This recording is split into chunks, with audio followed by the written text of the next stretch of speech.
this is the most important information in existence for human beings right now, if they can remember that. But it does take time to establish all that. Yeah. And what I really want to get across to this audience is they may not find that memory fast enough. And so in this change that we are about to go through, which if the Mayans are correct, we're talking about a pole shift, we're talking about major changes in the earth on levels that it's just extraordinary. And where governments are useless, religions are useless, everything is useless. The only thing that you have is your body and yourself and your family and people you love. And wherever you are is where you're going to be. There'll be no airplanes or cars or trains or any way of moving around except by walking. I'm staying here. Yeah, I know. That's why I'm not going anywhere. I'm staying here. Is this a good spot for that? Yeah, it is. But wherever you are is a good spot, because there's the simplest way of all is to practice moving into your heart space and really living from your heart. And if you begin to live from your heart, nature, a vibration begins to happen within your spirit, within your consciousness. This vibration is recognizable by Mother Earth, by Father Sun, and by almost all ETs recognize this. But who you really want to recognize it is Mother Earth. And during this change, those are the people that she is going to protect. I don't care if you're sitting in a volcano, and she will somehow get you off that volcano and keep you alive during this thing. Those are the people that are going to be the ones that are going to be asked to move the human consciousness to the next level. The other people that cannot find their way through this, they're not going to be harmed. They will die, but death is not a bad thing. It is just a transition. They will go through death and they will move into the level of another level of existence, more than likely from where they came from before. This is what the Native Americans and the Hopis are saying. That's what they believe, that there's going to be massive deaths during this time. Just unbelievable, huge things. You look at and it's going to look terrible. But you have to remember, this is just a transition, that everything is fine, and to really believe in yourself and your connection with God and life everywhere. If you can do that, you will not only will you be fine, but you will be able to help your family and those that you love, and you will be one of the new humanity, the new people that will be able to make this transition. But practicing being in your heart means you got to give up the ego. So you have to be not attached to your physical things, your cars, your money, or anything. You just have to be there for life, and knowing that no matter what happens, life will be fine through all of this, and you will be part of all of it. It's kind of a simplified version of it all. I'm still trying to understand exactly how to present this very simplified version of it, but it's really all there is that. If you can study Kriya Yoga or Kundalini Yoga, and that they also hold the key, but Tibetan Buddhist also holds the key. Certain forms of Sufism also holds the key. And there are many indigenous tribes in the world that know exactly what we're talking about. I mean, to them, you're now talking their language. They understand this. You know, we think we're so evolved. There are indigenous people that are so far above anybody human on Earth that is crazy. There are people in Colombia living up at about 16,500 feet inside of mountains that glow in the dark and float off the ground about a foot.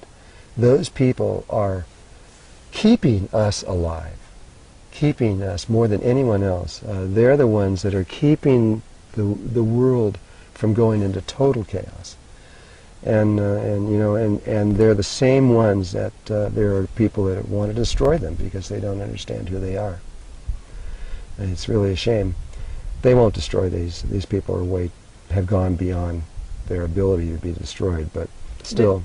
There seems to be some ancestors, though, that are holding still some knowledge to people, like Native Americans or... Well, we are all at the apex of a pyramid.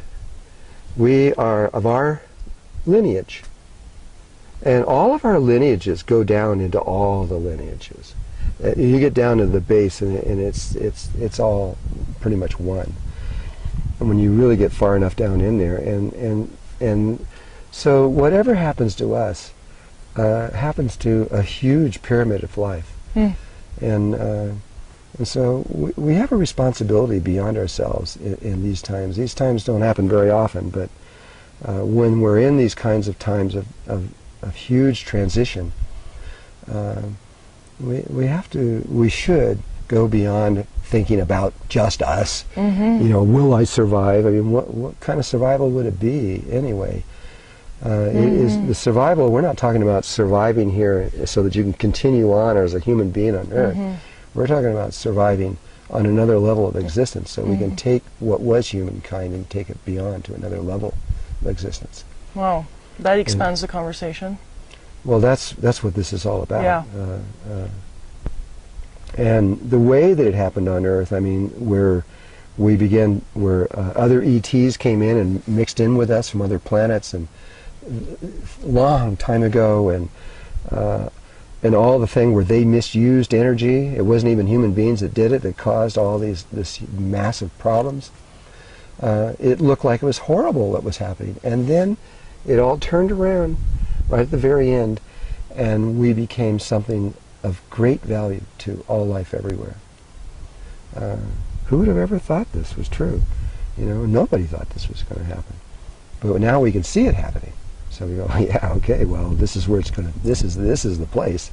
There's no doubt in anybody's mind anymore. Nobody, they all know this is where it's all at. And so, and even the people that are here, where I mentioned those 250,000 different cultures, those are the lower levels. Those are ones that came here on spaceships, interdimensional vehicles and things like that. The people who are really evolved, they don't use anything. Do you think Archangel Michael uses a spaceship? He doesn't need to. He can be anywhere he wants, anytime he wants. So do plasma beings then? The same way, they can too. But they did a little different, where the angels are fixed themselves on the fourth dimension. They fix themselves on the third dimension, and they're learning how to go into the fourth dimension and higher. And so they are still, their connection is with the earth. They are earth beings. They were born here. They're not ETs from somewhere else. These are people who are from here. And so they still have a connection to the earth. And life, all life forms evolve in different ways. A spirit that became a spider is very different than a spirit that became a horse or one that became a human being. It's the same spirit, but we follow different possibilities leading us to these different ways of existing. But when you trace every single living thing back to its source, there's only one being. There's only one spirit. You know, and almost all life forms, all higher life forms know that. Lower life forms might come up with ideas that are of division, where something is different than something else, but they're not. And the highest truth of all is that none of this exists at all. The earth does not exist. The galaxies, the universe we're in, our bodies do not exist. All of this is a creation from spirit. It's an image. It's nothing more than what we might call a holographic image of life. It isn't really real. But it's a pretty set image. It looks pretty still. It looks that way, but you're going to be very surprised. You can change. I'm ready for the ride. You can change anything. And that's Can we be on the beach right now? This used to be a beach. There used to be water. This was all underwater 100 million years ago. That's why all these rocks are smooth. They were formed by water.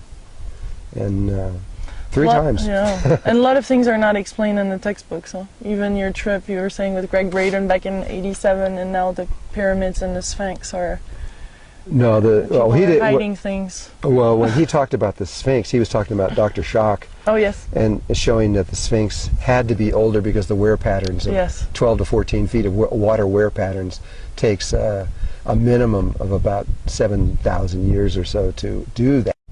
Even that's if there were torrential rains day and night Right. every day for 7,000 years. And so when he said we're older, we're about 7,000 years old. The Sphinx is about 7,000 years old.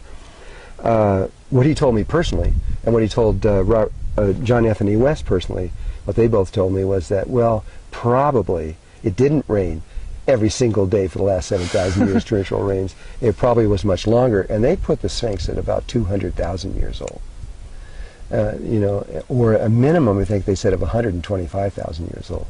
It had to be because, and most of the time, it was buried underneath sand. No wear at all, no weather wear at all. It wasn't until Napoleon came around, only the head was sticking out, and he was the one that they cleared it out after that.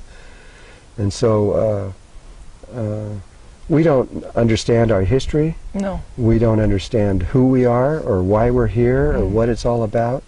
And yet we become the most important living thing in existence. So life is amazing. Just on that level, it's amazing. And everything needs to be recreated because everything was on false facts and evidence. well, in the human mind, but not in other life forms, have a much clearer understanding of history and how and what's happened over time. We do know a lot about what's happened in the past, and we really do. We can actually look at what's happened in the past, where science can look back into the stars and see what's occurred on those levels. We've gone down to every single planet in existence and studied it from beginning to end. We know every single thing that's ever occurred on there and why. And so the library that's possible is much wider than just that. And yet, to see what's about to happen here now, this is why I'm so excited to be here. You are excited, Drunvalo. I know, and I'm like thank a you little for sharing that excitement. I'm like a little kid. I can hardly wait for this to occur because new things don't happen hardly ever. The whole thing, there's nothing new under the sun, that's pretty true. And nothing new has occurred hardly ever, but now, here, this is new. What's about to happen is something that no one has ever done before. And so, I mean, we're immortal. You're immortal now, whether you know it or not. And we're all immortal. We're not going to die, but we're about to go through something that God has set up for us in a new way that no one's ever experienced before. Well, why wouldn't I be excited? This is incredible. I came a long ways to get here. Yeah. And so I'm ready, and I think that everybody, whether they know it or not, is ready in exactly the way, on a very, very deep level. We know this is about to happen, and so this is amazing. There will come a time when all of us, all of humanity, even those that die and do this other journey, we're all going to meet up. And we're going to go, wow, remember when we were on Earth and all that craziness that was going on? That prehistoric time? Yeah. We'll remember. It'll seem like a long time before then. And then it's about at that moment when we are going to do the thing that I'm really wanting to see. We're going to go through all the levels of existence that usually take billions of years of time, and we're going to do this in a matter of minutes. I can't even imagine at this point how this could possibly be that we're going to do it. And we know that we're going to do it because the ascended masters of Earth have already done it. All of them except for 7 of them that remained here. In the mid-60s, about 1996, the ascended masters, and there's about 8,000 of them. Those are just human beings that have managed to get a little bit further ahead in consciousness. And they've become immortal. They know that. But they're still connected to Earth, and they're still connected to Earth evolution, and they were not intending to go anywhere until all of Earth could go with them. And in 1996, they left the Earth, keeping 7 of them here, and they made the journey that we were about to make. And they did it. They went all the way to another level of existence. They connected there. They left about half of them there, and then half of them approximately made the journey back to here. And so it's in our DNA. We know exactly what we're going to do. We know precisely how to do it. This is not even a mystery at this point. On very deep within every human being, we know, and we're going to do it. I mean, if we really understood what we're about to do, we'd be out celebrating. Yeah. Even though we're faced with a pole shift and a lot of other things like that, who cares?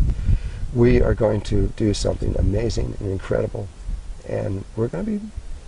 It's going to be an enlightening journey beyond anything that has ever occurred before. All right. And all of life comes behind us. Yeah. As human beings are going to lead, all of life is going to be right behind us. All this whole stream of consciousness moving right behind us. Thank you. Thank you for sharing all this with us, and we really get it. Yeah, good. The energies go through, and I'm sure everybody watching is delighted with this moment where, I mean, you're generous with your time, you are passionate, childlike, creative, awesome.